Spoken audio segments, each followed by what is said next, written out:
માણસ જ્યારે જન્મે છે ને ત્યાંથી માંડીને મૃત્યુના સમય સુધીમાં હજારો લાખો રૂપિયાની દવા લે છે, પણ જો જીવનશૈલીના 9 એકડા શીખી જાય ને તેને દવા લેવાની જરૂર પડતી નથી. તો કયા છે આ 9 એકડા, કયા છે આ 9 પોઈન્ટ, એ હું તમને શીખવાડું. વિડીયો સારો છે, વિડીયો આખો જોજો અને તમારા દીકરા દીકરીને ચોક્કસથી આ વિડીયો બતાવજો. ચાલુ કરીએ. નમસ્તે, ભૂમિશ્રુત આયુર્વેદામાં હું મનીષ રામાણી તમારા બધાનું સ્વાગત કરું છું.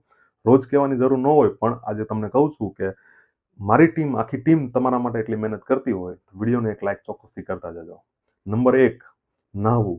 નાહવું પણ કઈ રીતના, સ્નાન કરવું પણ કઈ રીતના, ચોક્કસ સમયે. હું તમને સવારે 3-4 વાગે નાહવાની વાત નથી કરતો, સ્નાન કરવાની વાત નથી કરતો, પણ તમે જ્યારે ઓફિસેથી આવો છો, તમે ફેક્ટરીએથી આવો છો ત્યારે સાંજે ઘસી ઘસીને નાહવું જોઈએ. સવારે ખાલી ખખોળિયું ખાઈ લો છો ચાલશે, પણ સાંજે ઘસી ઘસીને નાહવું જોઈએ. આ વસ્તુ ખેડૂતો પાસેથી શીખવા જેવી છે. ખેડૂત જ્યારે ખેતીનું કામ કરીને ઘરે આવે છે ને ત્યારે નાય છે, સવારે તો ખાલી ખોખળિયું ખાઈને જતા રહે છે. નંબર 2, દિવસમાં મિનિમમ 10-10 મિનિટ 2 વખત ઉઘાડા પગે, ખુલ્લા પગે જમીન પર ચાલવાનું છે અથવા તો લોન ઉપર ચાલવાનું છે. નંબર 3, દિવસમાં 3 વખત હેલ્ધી ખોરાક લેવાનો છે. હેલ્ધી ખોરાક શું? પિઝા, પાસ્તા, બર્ગર નહીં, પ્રોપર હેલ્ધી ખોરાક લેવાનો છે, ન્યુટ્રિશન વેલ્યુ વાળો. નંબર 4, દિવસમાં 4 વખત મિનિમમ તમારી આંખ અને તમારું મોઢું ધોવાનું છે. નંબર 5, દિવસમાં મિનિમમ 5 વખત પાણી પીવાનું છે, નોર્મલ ગરમ પાણી, ફ્રીજનું પાણી નહીં. નંબર 6, દિવસમાં 6 વખત મિનિમમ હાથ ધોવાના છે. હાથ ધોતી વખતે તમારે કોઈ પણ પ્રકારના એન્ટીબાયોટિક કે કોઈ પણ પ્રકારના હેન્ડવોશનો યુઝ કરવાનો નથી. નંબર 7 અને 8 બંને સાથે કહું છું અને પછી એમના ફાયદા કહું. નંબર 7, દિવસમાં 7 વખત ખડખડાટ હસવું જોઈએ. નંબર 8,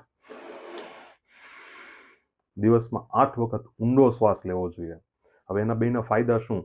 એ કરશો ને એટલે તમારું સ્ટ્રેસ લેવલ ઓછું થશે. તમે ખડખડાટ હસશો અને ઊંડો શ્વાસ લેશો ને એટલે તમારું સ્ટ્રેસ લેવલ ઓછું થશે. એના કારણે તમારા વાળ ખરતા હશે તો બંધ થઈ જશે. એના કારણે તમારી બીપી વધઘટ થતી હશે તો સ્ટેબલ થઈ જશે. એના કારણે તમારી ડાયાબિટીસ વધઘટ થતી હશે તો સ્ટેબલ થઈ જશે. આ તો બેઝિક ફાયદા છે, આનો તો ઘણા બધા ફાયદા છે.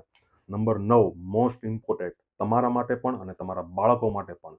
દિવસમાં 9 વખત મિનિમમ 5-5 મિનિટ, દિવસમાં 9 વખત મિનિમમ 5-5 મિનિટ કંઈક નવું શીખવાનો પ્રયત્ન કરો.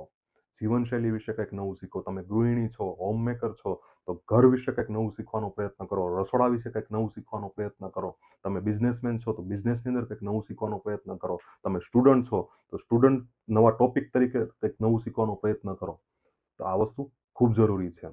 જો તમને વિડીયો ગમ્યો હોય તો આ વિડીયો તમારા દીકરા દીકરીને ચોક્કસથી શેર કરજો અને આ વિડીયો તમારા દીકરા દીકરીને ચોક્કસથી બતાવજો.